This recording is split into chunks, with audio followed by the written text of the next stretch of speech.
আসসালামু আলাইকুম। তোমাদের সবাইকে আবারও আমার এক্সট্রা ক্লাসরুমে স্বাগতম। ঠিক আছে, আজকে আমরা দেখবো হচ্ছে অ্যাকাউন্টিং এর চ্যাপ্টার 2 এর পার্ট 3 নাম্বার ভিডিও, যেখানে আমরা দেখবো আজকে একটু জটিল রকমের জাবেদা, যেটা হচ্ছে ফার্স্টে দেখবো ক্রয় সংক্রান্ত জাবেদা, এরপরে দেখবো বিক্রয় সংক্রান্ত জাবেদা। ঠিক আছে, তো চলো প্রথমে ক্রয় সংক্রান্ত জাবেদা দিয়ে শুরু করি। তো আমি কি লিখলাম, ক্রয় সংক্রান্ত জাবেদার লেনদেন। আমি কিছু লেনদেন লিখবো, ফার্স্টে একটা একটা করে লিখবো, ওইটার ব্যাখ্যা দিব, মানে ওই লেনদেনের মাধ্যমে কোন জাবেদাটা হবে। ঠিক আছে,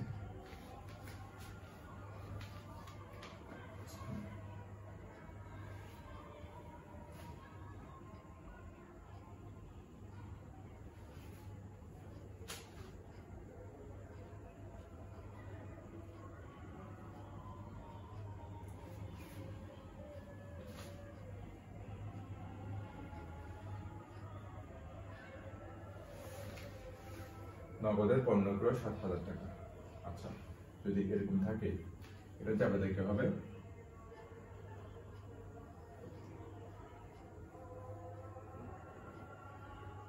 আমি ছোট করে লিখবো। ঠিক আছে, যেহেতু নগদ টাকা দিয়ে পণ্য ক্রয় করছে। ঠিক আছে, আমাদের গত ক্লাসের একাউন্ট থেকে কি হবে, ক্রয় কি জিনিস এরকম ব্যয় না, ব্যয় বৃদ্ধি পেলে কি হয়, ডেবিট হয় না। তো আমরা কি লিখবো, ডেবিটটা লিখে ফেলি, তাহলে লিখবো ক্রয় হিসাব। কি হিসাব হবে? ক্রয় হিসাব। যেহেতু ব্যয় বৃদ্ধি পাচ্ছে সেহেতু কি হবে, ডেবিট হবে। ডি আর ডি মানে কি, ডেবিট শর্টকাট। এরপরে নগদ টাকা দিয়ে ক্রয় করছে না, নগদ টাকা দিয়ে ক্রয় করলে কি হয়, নগদ টাকা চলে যায়, মানে ক্যাশ চলে যায়। তাহলে কি হবে, নগদান হিসাব ক্রেডিট। মানে আমার ক্যাশটা কি সম্পদ না, খেয়াল করো, সম্পদ না, নগদ টাকা সম্পদ। সম্পদ হ্রাস পেলে কি হয়, ক্রেডিট হয়। গত ক্লাসের সাথে মিলতেছে আমার, দেখো তোমরা একটু খেয়াল করে দেখো খাতার মধ্যে। নগদ টাকা হ্রাস পেলে কি হয়, মানে সম্পদ হ্রাস পেলে কি হয়, ক্রেডিট হয়। আমি কি লিখবো, নগদান হিসাব ক্রেডিট। ঠিক আছে, ক্রয় হিসাব ডেবিট, নগদ হিসাব ক্রেডিট। কারণ ক্রয় হিসাব ব্যয়, নগদ হিসাব কি, সম্পদ। ব্যয় বৃদ্ধি পেয়েছে এই জন্য ডেবিট হয়েছে, আর সম্পদ চলে গেছে এই জন্য ক্রেডিট হয়েছে। ঠিক আছে, অ্যামাউন্টটা 7,000 টাকা অ্যামাউন্টটা হবে। এটাই গেল একটা। আচ্ছা, 2 নম্বরটা দেখো, পৌরব থেকে ক্রয়। পৌরব একজন ব্যক্তির নাম, পৌরব থেকে পণ্য ক্রয় কত, 8,000 টাকা। 8,000 টাকা। আচ্ছা, খেয়াল করো, এখানে পৌরব থেকে পণ্য ক্রয় করছে। ঠিক আছে, আচ্ছা ভালো কথা। এখন ক্রয় করছে, যেহেতু আমরা ফার্স্টে কি করে ফেলি, আমাদের ব্যয় বৃদ্ধি পাচ্ছে। ব্যয় বৃদ্ধি পেলে কি হয়, ডেবিট হয়। তাহলে কি লিখবো, ক্রয় হিসাব ডেবিট। ক্রয় হিসাব ডেবিট। ঠিক আছে, কোনো ভুল নাই। আচ্ছা ঠিক আছে। আচ্ছা, আমি কি নগদ টাকা দিয়ে ক্রয় করছি নাকি বাকিতে ক্রয় করছি? খেয়াল করো, আমি কেন নগদ টাকা হিসাব লিখছি, নগদ হিসাবে নগদ ক্রয় করলাম, লিখলাম, লিখে নেই, আমি লিখছি ওরূপ থেকে। আচ্ছা, আমি যেমন ধর বলি, আমি জামাল থেকে পণ্য ক্রয় করলাম। এখন আমি জামালকে টাকা দিছি নাকি দিনে রেখে কেন বুঝবো? জামাল থেকে পণ্য ক্রয় করছে মানে কি, জামাল একজন ব্যক্তি, আমি ওর থেকে নগদে কিনি নাই, কিন্তু আমি বাকিতে কিনছি। যদি নগদে কিনতাম আমি এরকম লিখতাম, ওরূপ থেকে নগদে পণ্য ক্রয়, এটা আমি উল্লেখ করি নাই। এই কারণে কি হবে, এটা বাকিতে হবে। বাকিতে হলে কি হয়, বাকিতে মানে কি, সে আমার থেকে পাবে, টাকা পাবে না।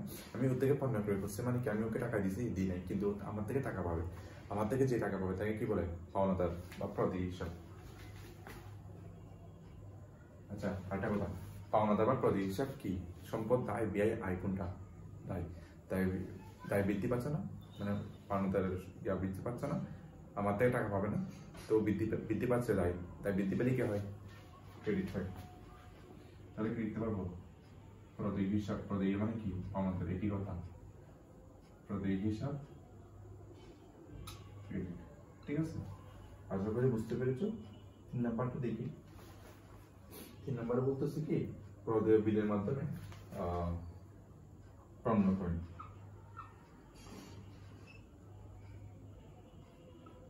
প্রদেয় বিলের বিনিময়ে পণ্য ক্রয় কত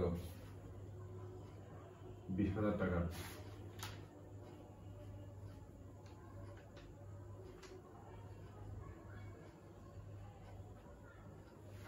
ঠিক আছে, প্রদেয় বিলের বিনিময়ে পণ্য ক্রয়। আচ্ছা, আমি এখানে নগদ টাকাও দিই নাই, আমি বাকিতেও কিনি নাই, কিন্তু প্রদেয় বিলের মাধ্যমে পণ্য ক্রয় করছি। প্রদেয় বিল মানে কি তাই না? আমি ফার্স্টে লিখবে ক্রয়টা, যেহেতু আমার ক্রয়, আমি ব্যয় বৃদ্ধি পাচ্ছেন, ব্যয় বৃদ্ধি পালে কি হয়? ডেবিট হয়। আমি কি লিখব সুন্দর করে? এদিকে লিখি ক্রয় হিসাব, এখানে কিন্তু অ্যামাউন্টটা হবে, ঠিক আছে? আমি লিখতেছি না, তোমরা লিখিও। ক্রয় হিসাব কি হবে? ডেবিট। এরপরে নিচে হবে কি, যেহেতু আমি প্রদেয় বিলের মাধ্যমে, এটা উল্লেখ আছে, আমি কিসের বিনিময়ে পণ্য ক্রয় করলাম? প্রদেয় বিল। প্রদেয় বিলতে কি দায় না? দায় বৃদ্ধি পেলে কি হয়? ক্রেডিট হয়, মানে প্রদেয় বিল হবে এখানে প্রদেয় বিল হিসাব ক্রেডিট। ওকে, নেক্সট।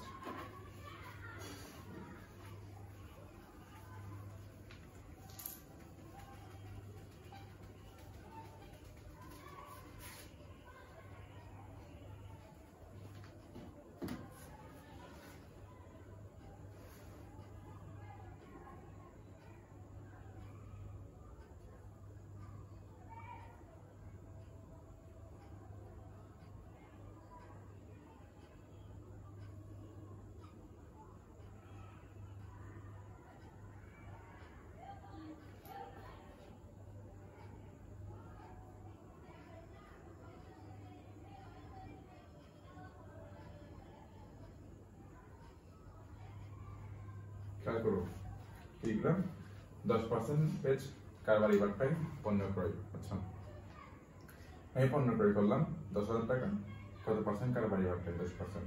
কারবারি বাট্টা মানে তোমরা যে দোকানে দেখো না, 10% ডিসকাউন্ট, 10% অফ, 20% অফ, এগুলো হচ্ছে কি কারবারি বাট্টা বলে বাংলায়, মানে ডিসকাউন্ট বলে। ডিসকাউন্ট মানে কি, আমি একটু কম টাকায় পাবো না জিনিসটা, মানে আমাকে কম টাকা দিতে হবে, একটু সামান্য কম টাকা দিতে হবে। খেয়াল করো, 10,000 টাকা 10% কত হয়? 10,000 টাকা 10% কত হয়? হ্যাঁ, কত হয়? 10 ভাগের 100 হলে 0 0 কাটা, তাহলে কত হয়? 1,000 টাকা হয়। 10,000 10% একটা 1,000 টাকা না? তা আমি 1,000 টাকা আমাকে কম দিতে হবে, তাহলে আমাকে কত দিতে হবে? 1,000 টাকা যদি কম দিই, তাহলে 9,000 টাকা দিতে হবে আমাকে। কি দিতে পারি আমি? দেখো ভালো করে খেয়াল করো, আমি পণ্য ক্রয় করলাম না? আচ্ছা, আমি কিন্তু নগদ টাকাই দিছি, ঠিক আছে? আমি নগদ টাকা দিছি, কিন্তু কারবারি বাট্টা পাইছি 10%। এই জন্য আমি আমাদের যেহেতু ব্যয় বৃদ্ধি পাচ্ছে, কি লিখবো? ক্রয় হিসাব ডেবিট লিখে ফেলবো। এরপরে খেয়াল করো, একটু ঝামেলা আছে, আমাকে অবশ্যই খেয়াল রাখতে হবে আমাদের ডেবিট সমান ক্রেডিট হয়, ঠিক আছে? আচ্ছা, আমি এখানে বাট্টা মানে ডিসকাউন্ট পাইছি না? ডিসকাউন্ট মানে কি, আমার আয় বৃদ্ধি পেলে কি হয়? ক্রেডিট হয়। বাট্টা হিসাব কি হবে? যেহেতু বাট্টা আমার আয়, তাহলে থেকে আমার ক্রেডিট হবে। এরপর আমি 9 টাকা দিচ্ছি না? আচ্ছা, বাট্টাটা কত? 1,000। ক্রয় কত? 10,000 টাকা বরাবর কিনছি আমি, পণ্যটা 10,000 টাকা, কিন্তু আমি নগদে দিছি কত? নগদ ক্রেডিট, আমি নগদ দিছি 9,000 টাকা, আমি 1,000 টাকা ডিসকাউন্ট পাইছি, এজন্য আমাকে দিতে হয়েছে কত? 9,000 টাকা। তাহলে দেখো খেয়াল করো, ক্রেডিট 9 আর 1 যোগ করলে 10,000, আর ক্রয় হিসাব ডেবিটটা 10,000 টাকায় আছে। তাহলে আমার ডেবিট এবং ক্রেডিট ব্যালেন্স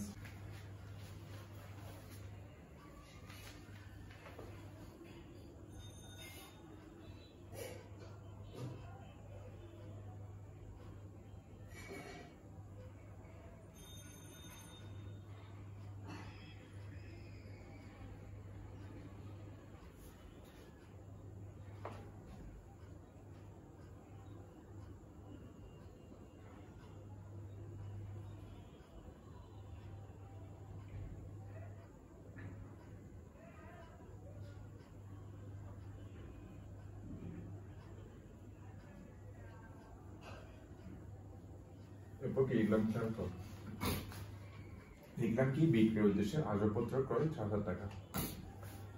আচ্ছা, আসবাবপত্র যদি আমি নর্মালি কিনি, আমি বোধহয় আমি বিক্রির উদ্দেশ্যটা আমি বলি নাই, জাস্ট বলছি কি আসবাবপত্র ক্রয় যদি বলি, তখন আমার আসবাবপত্র সম্পদ না, মানে আমার ব্যবসায় আসবাবপত্র আসতেছে না, তাহলে আমার কি হতো তখন? ডেবিট কি হতো? আসবাবপত্র হিসাব হইতো ডেবিট, কারণ আমার সম্পদ বাড়তেছে। আর নগদ হিসাব ক্রেডিট, আমি নগদ টাকা দিছি।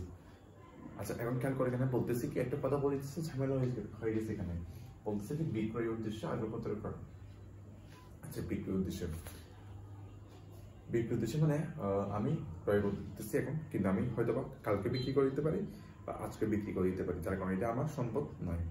এটা কি আমার সম্পদ থাকতেছে? এটা কি পার্মানেন্ট হচ্ছে না? তার কারণে হিসাবটা কি হবে? ডেবিট কি হবে? ক্রয় হিসাব। আসবাবপত্র হিসাব হবে না, তাহলে কি হবে? ডেবিটে কি হবে? ক্রয় হিসাব। ক্রয় হিসাব ডেবিট হবে। আমি যদি নগদ টাকা দিয়েছি, নগদ টাকা চলে যাচ্ছে, অর্থাৎ হিসাব ক্রেডিট। আশা করি বুঝতে পেরেছ। এরপর নেক্সট 6 নম্বর বলতেছে কি চেক মারফত ক্রয়। চেক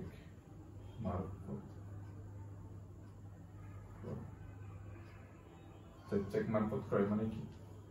আমি চেকের মাধ্যমে পণ্য ক্রয় করলাম, মানে আমি ক্যাশ টাকা দিই। আচ্ছা, চেক কার সাথে রিলেটেড? ব্যাংকের সাথে। আচ্ছা, আমি যদি আমার মনে করি আমার ব্যাংকে অ্যাকাউন্ট আছে, তো আমি যদি কাউকে ফার্নিচার যদি আমি পেড করি ফার্নিচার টাকা, আমি ক্যাশ দিই নাই, ওকে আমি একটা চেক দিলাম, চেকটাকে আমার অ্যাকাউন্টের না, তা আমার অ্যাকাউন্টে টাকা আছে, আমি যদি চেক দিই তাহলে ওগুলো ব্যাংকে জমা দিলে আমার অ্যাকাউন্ট থেকে টাকা চলে যাবে না, তখন কি হবে? কোন হিসাব হবে? ব্যাংক হিসাব। খেয়াল করো, আমি এখানে ক্রয় করলাম, ক্রয়টা লিখে দিই, হিসাব ডেবিট হবে। ঠিক আছে, ক্রয় হিসাব ডেবিট। এবার আমি চেক মাধ্যমে ক্রয় করছি, তাহলে আমার ব্যাংক হিসাব থেকে কমে যাচ্ছে। ব্যাংক হিসাবটা কি? সম্পদ না? সম্পদ কমলে কি হয়? ক্রেডিট হয়।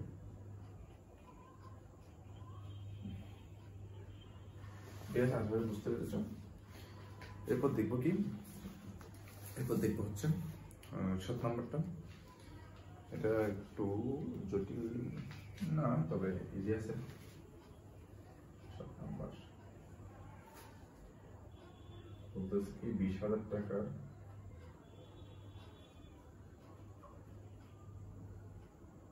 পণ্য দিয়ে,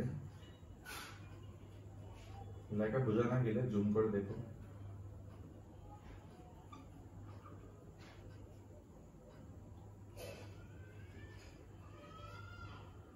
ব্যবসায় শুরু করবে।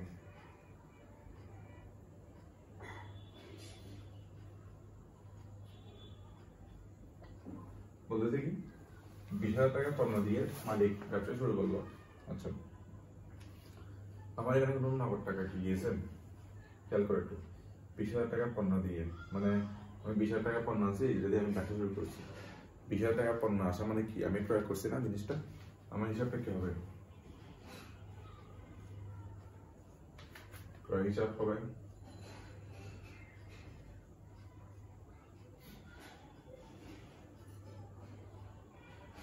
ডেবিট। আচ্ছা, খেয়াল করো, ক্রয় হিসাব ডেবিট লিখলাম। এখন দেখো, আমি মানে বলতেছি কি মালিক ব্যবসা শুরু করলো, ব্যবসা শুরু।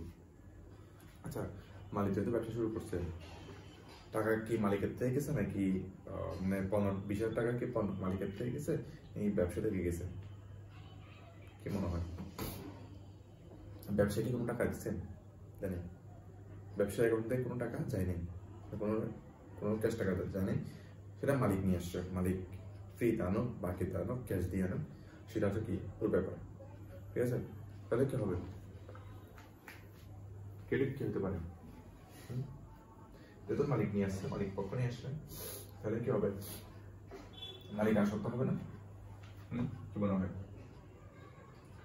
অবভিয়াসলি ক্রেডিট কি হবে? মালিক আসক্ত, কারণ মালিক আসক্ত বৃদ্ধি পেলে কি হয়?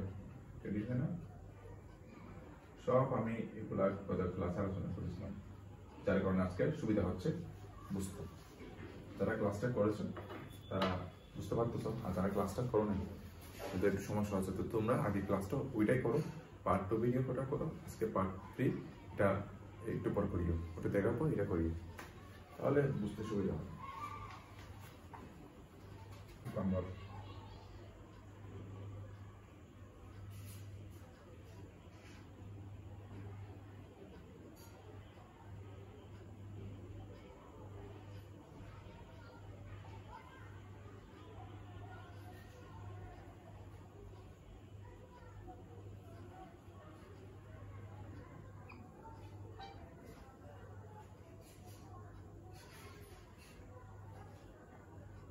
লিখলো 30,000 টাকা পণ্য নগদে ক্রয়। ওকে, যার ভ্যাট প্রদান 15%। আমি 30,000 টাকা পণ্য ক্রয় করলাম, তাহলে আমাকে ভ্যাট দিতে হচ্ছে। ভ্যাট মানে ভ্যালু অ্যাডেড ট্যাক্স, অনেকেই জানো অনেকেই জানো না।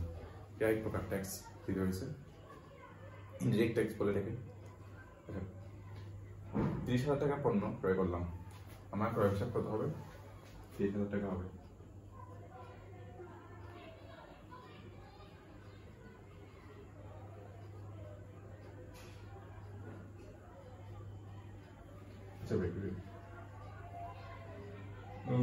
যেহেতু 30,000 টাকা পণ্য ক্রয় করলাম, ভ্যাট প্রদান 15% না?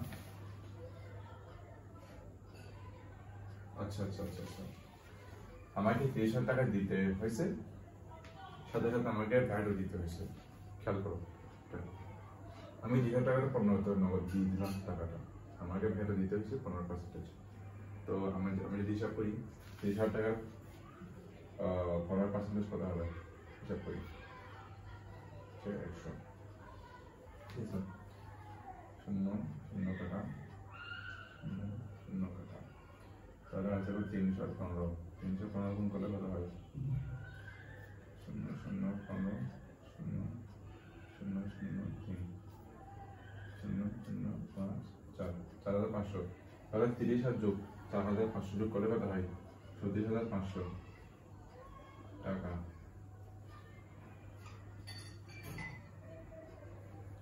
ডেবিট লিখে নেই, 34,500। এরপরে ব্যাট হিসাবটা আমার কি ডেবিট নেই ক্রেডিট হবে? হ্যাঁ, ব্যাট কি কি হবে? আচ্ছা ওয়েট ওয়েট, আমি সেটা যোগ না করে, যেহেতু ভ্যাটটা এক প্রকার আমার দায়ী, পরে পর্যায়ে পরে আমি কি লিখতে পারি? দায়ী লিখতে পারি। তাহলে দায়ী দিতে পারলে কি হয়? ক্রেডিট হয়। এটাকে আমি লিখবো ভ্যাট চলতি হিসাব। ভ্যাট চলতি হিসাব কি হবে? ক্রেডিট হবে। এটা আমার দায়ী, আমাকে দিতে হবে টাকাটা। 4,500।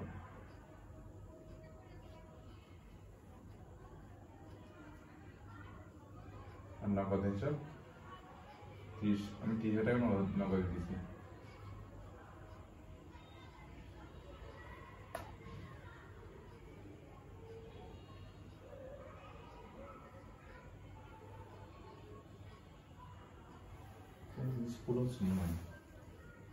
আমি নগদে কিন্তু 34,500 টাকা একসাথে দিচ্ছি, আমি শুধু 30 দিনে। আচ্ছা আচ্ছা, এটা মেবি ডেবিট হবে। 30,000 টাকাটাই হবে, 34,500 টাকা হবে। ঠিক আছে ঠিক আছে, এখন বুঝতে পারছি। মানে এই দুটা যোগ করলে কত হয়? ডেবিট 34,500 হয় না? এটা হয়। আর ক্রেডিটটা আছেই, ক্রেডিট কত? 34,500, দুইটা সমান না? ডেবিট সমান ক্রেডিট। ডেবিট 34,500, ক্রেডিটে কত? 34,500। ঠিক আছে, হয়ে গেল।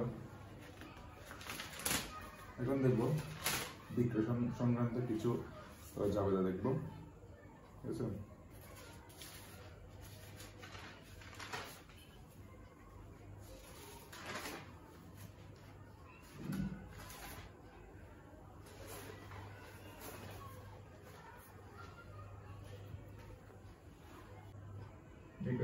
ইয়ার উল্টা হবে, ক্রয়ের উল্টা হবে। প্রথম হবে কি? হালালের নিকট থেকে, হালালের নিকট বিক্রয়।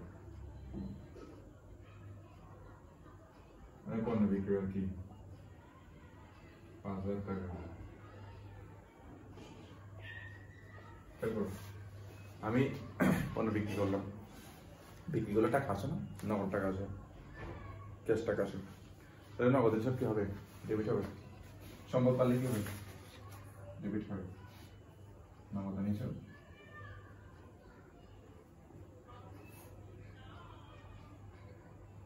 ডেবিট হবে। ওকে, আচ্ছা এবার বিক্রি করলাম না, বিক্রি মানে কি? আয়। আয় বৃদ্ধি পেলে কি হয়? ক্রেডিট হয়। বিক্রয় হিসাব ক্রেডিট। ওকে, এটা গেল 2 নম্বর থেকে। প্রাপ্য বিলে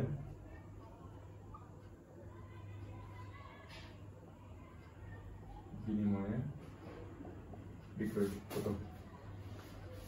7। দেখালাম প্রাপ্য বিল। প্রাপ্য বিল হচ্ছে মানে আমি একজন থেকে বিলটা পাবো, ভবিষ্যতে পাবো বিলের টাকাটা। তো আমাকে আজকে টাকা দিয়েছেন, ডকুমেন্ট দিয়েছেন, ওটা আমার জন্য সম্পদ। যেহেতু আমি ওর থেকে টাকা পাবো, ওটাই প্রাপ্য হিসাব বলা হয়। প্রাপ্য হিসাব মানে কি? দেনাদার হিসাব, মানে আমি যার থেকে টাকা পাবো। তো আমি যার থেকে টাকা পাবো সেটা আমার সম্পদ হবে না? হ্যাঁ, সম্পদ হবে। তাহলে প্রাপ্য হিসাবটা বা প্রাপ্য বিলটা কি হবে? সম্পদ। এখন দেখো, আমি প্রাপ্য বিলের বিনিময়ে বিক্রি করছি না, ঠিক আছে? তাহলে প্রাপ্য বিলটা কি হবে? ডেবিট হবে। আর সম্পদ বাড়তেছে না, ওই জন্য ডেবিট হবে। আর বিক্রয় করছি না, আয় করছি না, ওই জন্য এটা ক্রেডিট হবে। তাহলে কি দিতে পারি? প্রাপ্য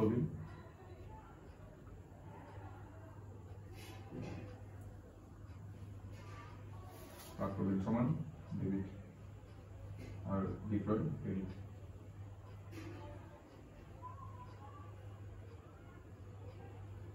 ওকে, 3 নম্বরটা দেখি।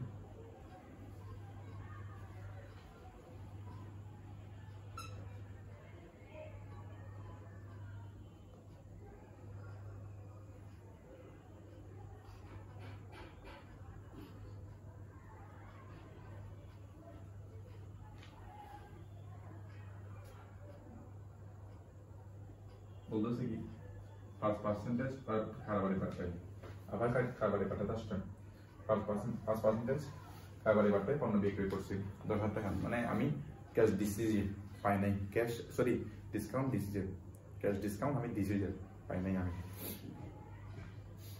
তো যেহেতু আমি দিছি, সেটা আমার জন্য কি হবে?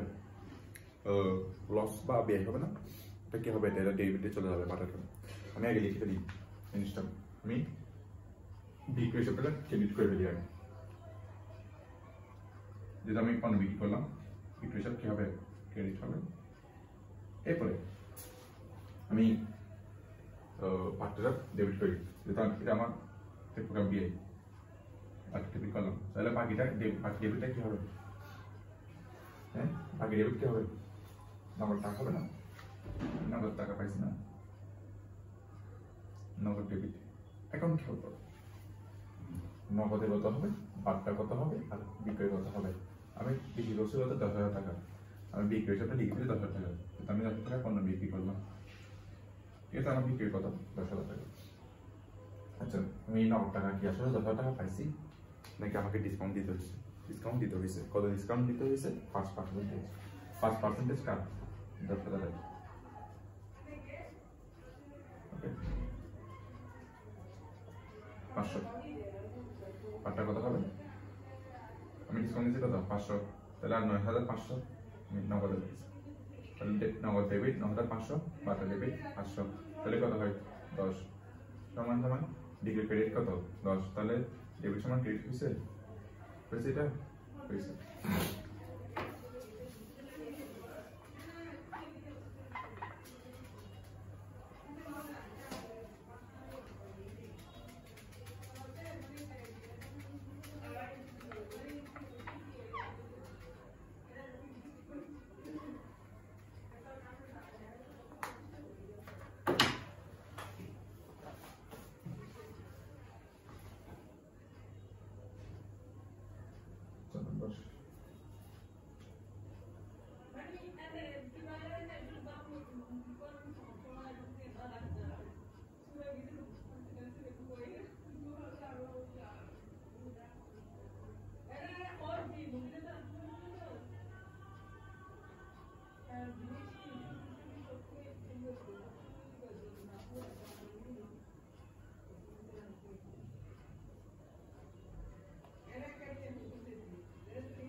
20,000 টাকার পণ্য বিক্রি করে বিলে স্বীকৃতি পাইছি। বিলে কি পাইছি? স্বীকৃতি পাইছি। তাহলে আমি লিখে ফেলি, বিক্রয় কত করছি লিখে ফেলি, বিক্রি করলাম 20,000 টাকা। এটা বাদে করে বাদ, এটা খেয়াল করি না। 20,000 টাকা আমি বিক্রি করলাম, বিলে স্বীকৃতি পাইছি মানে কি? মানে আমি স্বীকৃতি পাইলাম, মানে আমি টাকাটা পাবো। ও আমাকে স্বীকৃতি দিচ্ছে যে আমি যার কাছে টাকা বিক্রি করলাম, পণ্য বিক্রি করলাম বাকিতে, সে আমাকে স্বীকৃতি দিচ্ছে কি আমি আপনাকে 1 মাস পর বা 3 মাস পর আপনাকে টাকাটা দিব, মনে করো আর কি। তো টাকাটা আমি পাবো, এটা আমার জন্য কি হবে? প্রাপ্য হবে না? তাহলে প্রাপ্য, আর এদিকে কি হবে? বিলটা আমি যেটা বিল পাইছি, তাহলে প্রাপ্য বিল সব কি হবে? ডেবিট হবে। ওইটার মতন 2 নম্বরটা। ওকে, কত বিষয়টা ক্রেডিট হবে। ঠিক আছে, এরপর নেক্সট দেখি।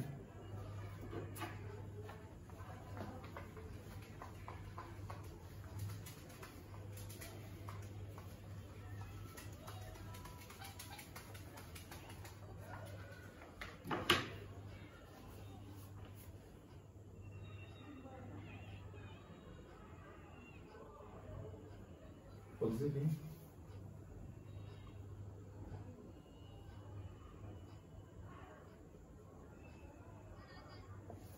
দরকার চেকের বিনিময়ে পণ্য বিক্রয়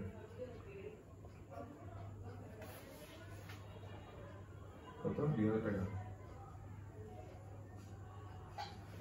তাহলে টাকাটা চেক, আমি টাকাটা চেকের মাধ্যমে পণ্য বিক্রি করলাম 2,000 টাকা। টাকাটা চেক মানে কি? চেক মানে যে কোনো চেক, সেটা দাগ করা হবে, কারণ ব্যাংক হিসাবের মাধ্যমে করতে হয়, নগদ টাকা দেন। তা আমি টাকা চেকের মাধ্যমে, মানে মনে করো চেকের মাধ্যমে পণ্য বিক্রি করলাম, তাহলে আমি পণ্য বিক্রি করলাম চেকের মাধ্যমে, আমি চেক পাইছি না? চেক পাইলে কি হবে? আমার ব্যাংক হিসাবে টাকা পেয়ে যাবে। তাহলে আমার কি হবে? ডেবিটে কি হবে? ব্যাংক হিসাব হবে। ঠিক আছে, ডেবিট হবে কি ব্যাংক হিসাব 2,000 টাকা, আর ক্রেডিট হবে কি? পণ্য বিক্রি। ঠিক আছে, তো আর তেমন কিছু নেই, সেম এগুলাই ঘুরে ফিরে। আর পরবর্তীতে কোনো ক্রিটিক্যাল টপিক পেলে আমি তোমাদেরকে শেয়ার করবো। ঠিক আছে, আজকে ক্লাস একটু লং হয়েছে আমি বুঝতে পারতেছি। তো ক্লাসটা আশা করে বুঝতে পেরেছো। জাবেদাগুলো আসলে জাবেদা শেষ নেই, জাবেদা অনেক রকমের আছে, ডিগ্রির মধ্যে অনেক রকমের জাবেদা আছে। আমি জাস্ট কয়েকটা ইম্পর্টেন্ট তোমাদেরকে খুঁজে দিছি, এরপর তোমাদের পরীক্ষার মধ্যে বেশিরভাগ এসে থাকে। তো ঠিক আছে, পরবর্তীতে আমি আর জাবেদা দেখাবো। মূলধনের জাবেদা আছে, আইএল জাবেদা আছে, দায়ের জাবেদা আছে, তো সেগুলো আপলোড করবো ইনশাল্লাহ। বিয়ে জাবেদা আছে, বিয়েতে লিখলাম ক্রয় সংক্রান্ত, আরো অনেক রকমের জাবেদা আছে, দেখবা তোমরা। ততক্ষণ ভালো থেকো, সুস্থ থেকো, আর পূর্ববর্তী ক্লাসগুলো কি দেখে না থাকলে এখনই দেখো, এখনই দেখে গেলো। ঠিক আছে, ততক্ষণ ভালো থেকো। আসসালামু আলাইকুম।